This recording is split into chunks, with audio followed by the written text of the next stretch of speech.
boleh saja disebut dinas polisi Pamung Praja, boleh saja disebut satuan polisi Pamung Praja.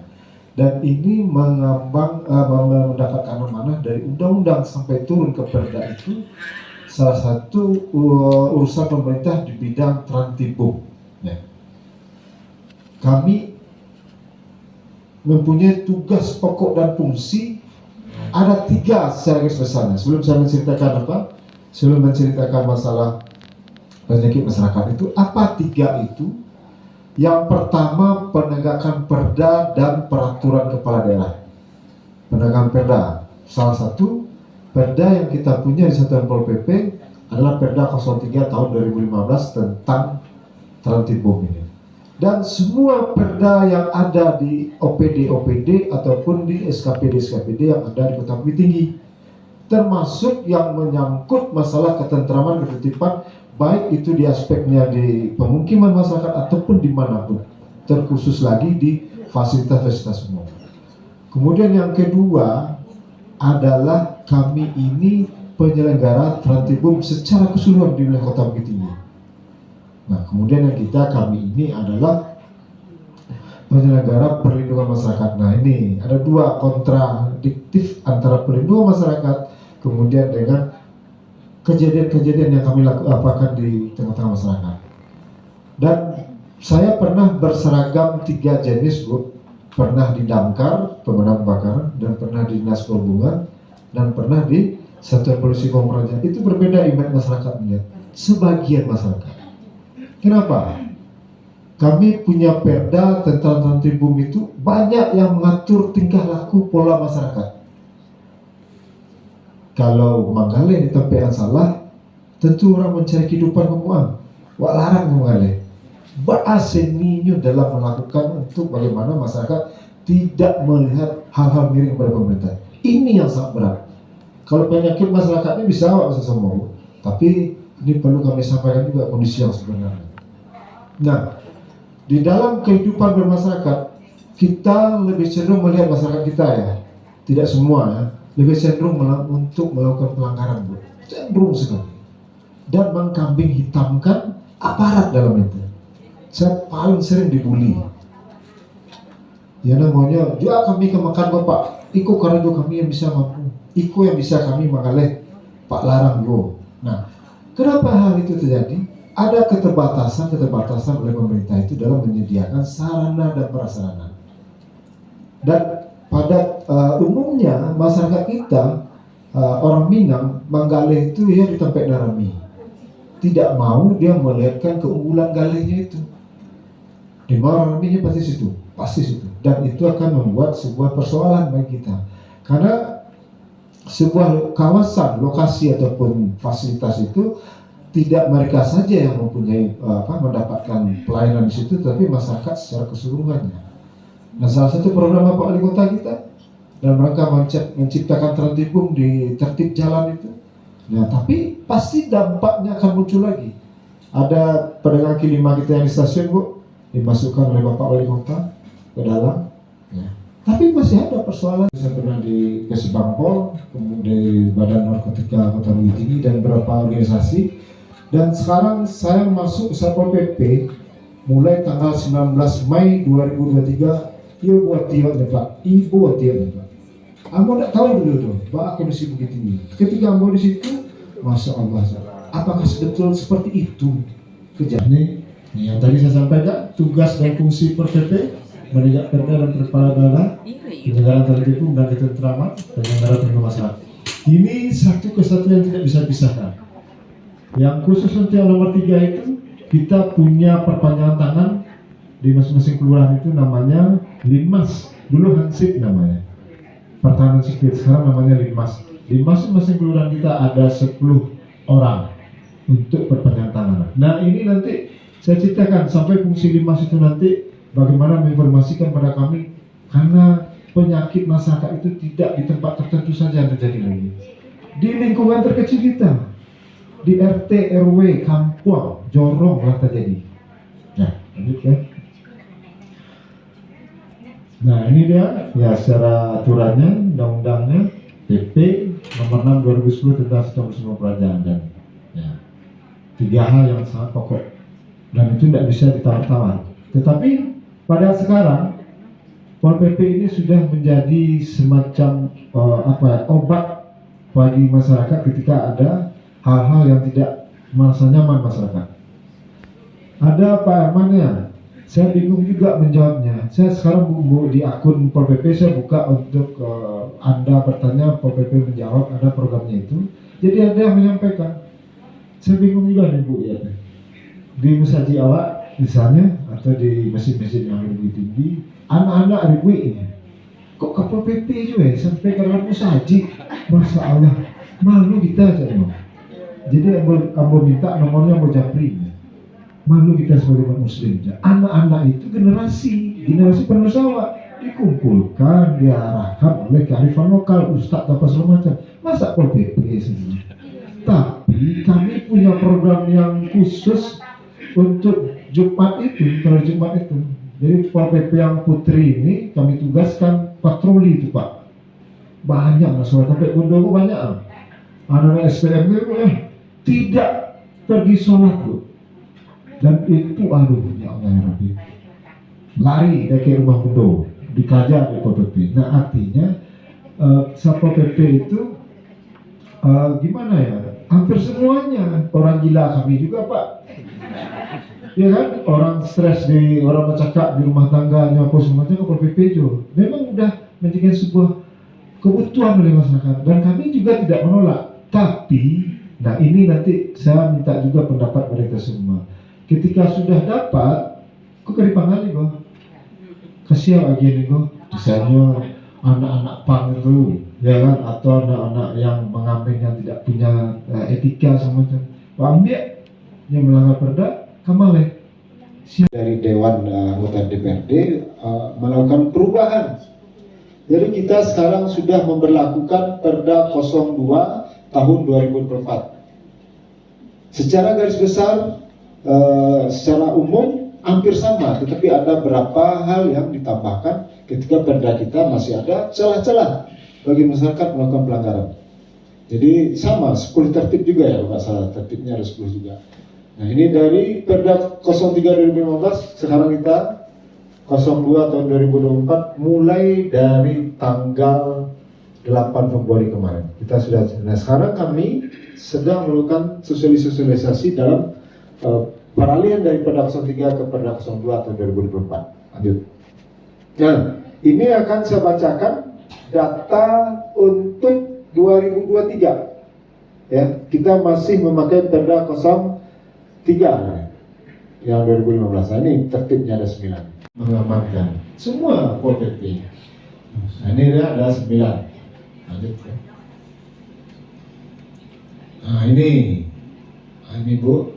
Ini selama tahun 2023, pasal 20 dan pasal 21. Nah nanti kita bahas satu-satu nanti.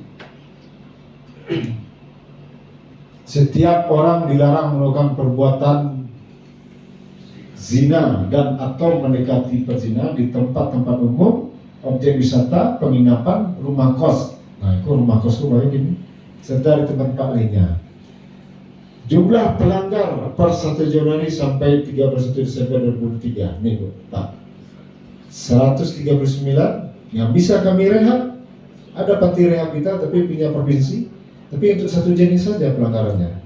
Mohon maaf, PSK ya, itu bisa kita kirim. Tapi kata orang tambah pandai di situ Bu, sebetulnya orang itu pemerintah menginginkan dia diberi life skill gitu. Sebenarnya balik itu tapi tidak bisa dijalik lah, tapi itulah yang saya lihat. Nah, kita tahun kemarin mengirim 17 orang. Nah, dan dari 139 itu 17 direhab, kemudian 33 disanksi administrasi karena perda itu tidak ada sanksi kurungan ataupun dilanjutkan ke tingkat yang lebih tinggi. Nah, dan dikembali dalam proses 25 orang dan dikembalikan ke pihak keluarga sebanyak 64. Nah, ini kita urai nanti. Nah, itu yang takut yang tidak lupa. Nah, ini dia 3 hal. Lesbian, gay, bisa pekerja komersial 21 kasus, kemudian perbuatan mendekati zina 60 kasus, 139. Nanti kami lihatkan sedikit di videonya, fotonya, tapi mohon maaf karena agak vulgar Bu.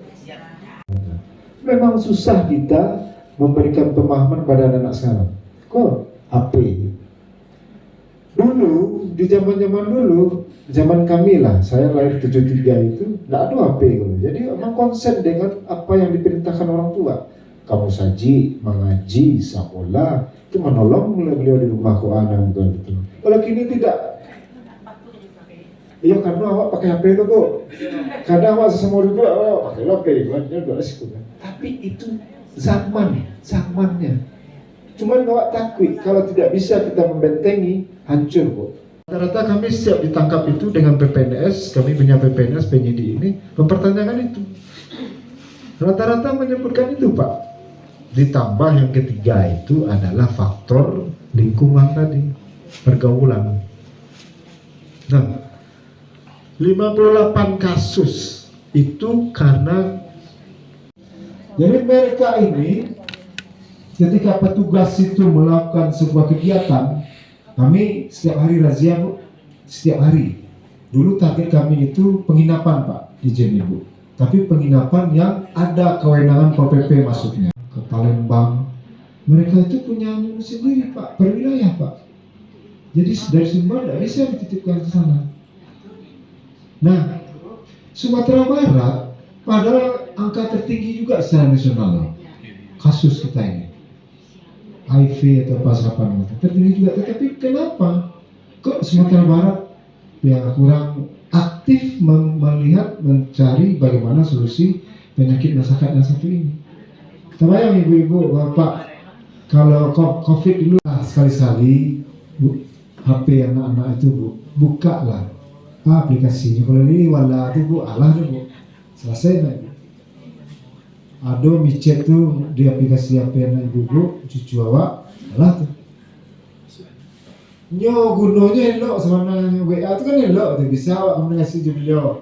Pak Dokter, di mana Pak Dokter bisa kan? Tapi gini saja yang dapat saya sampaikan hanya sejam ya. Ada yang mau tanya mungkin Ibu? Iya silakan. Nita silakan. Dunia Bu. Assalamualaikum warahmatullahi wabarakatuh. Waalaikumsalam. Yang ingin saya tanyakan, anak kekuatan banyak. Pada umumnya anak jenuh semata-mata KTP.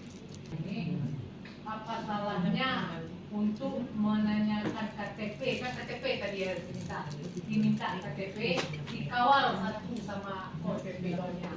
Yang kedua, masalah kedatangan tamu malam-malam yang tak dikenal itu Pak, yang bisa dia menjadikan kerja yang jelek lah namanya. Perlu kita hidupkan kembali bagaimana tatanan kehidupan beragama, berbudaya dan beradat itu balik aja.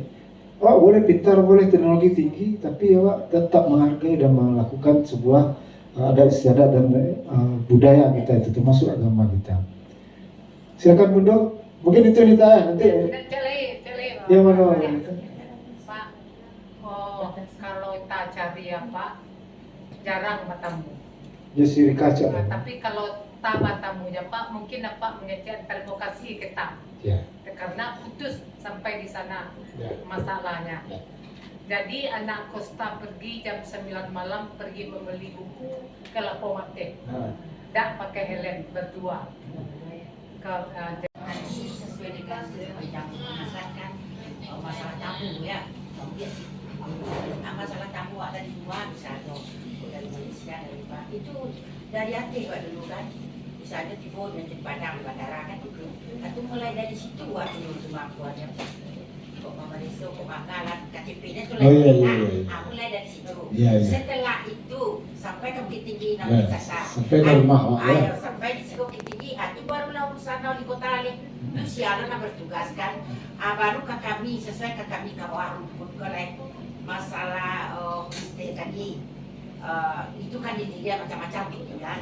Itu adalah apanya dari pemerintah misalnya izinnya tuh aku ala bla bla bla kan izinnya ada gak karis gitu kan gak bisa lalu saja misalnya orang rumah bambu Aku bekon lah, tidak ada pakai cina sekali orang sih. Nanti ada kejadian, kan itu kejadian kembali ke Satpol PP dia, kembali ke pemerintah. Aku boleh kita punya bersama, bayang terbaik itu. Asal karajo kini kok kan banyak mana karajo Satpol PP wah, namaku, aku melihat tuh, itu ambil tuh kok pasti, bawa balik juga mama. Aku itu punya itu bersama masuk di kota lah. Ya kamu res gay dan gini kan, bisa di situ cari jalan. Kamu agak bawa barangku. Kalau Satpol PP sih nak mengaca sebanyak ko, tentu singan kaki sih tentu. Dan gay kamu sedang di bangko, itu sih tentu. Ya, makasih Bundo. Waalaikumsalam. Terima kasih Bundo telah memberikan pandangan pada kami. Ya, berpikir terhadap keselamatan sebuah daerah tentu berpikir secara bersama, gitu ya. Melakukannya tentu bersama-sama. Tetapi ini kan menjadi sebuah program atau kegiatan yang mungkin kita mulai dari yang kecil, mulai dari misalnya pengungkapan kasus-kasus sampai dengan mencari jalan keluar atau solusinya. Pemerintah kota dalam hal ini memang karena kewenangan itu sudah terbagi, kami saja Ibu, Bundo, seluruhnya ketika menertibkan suatu persoalan saja terhambat dengan yang tadi itu.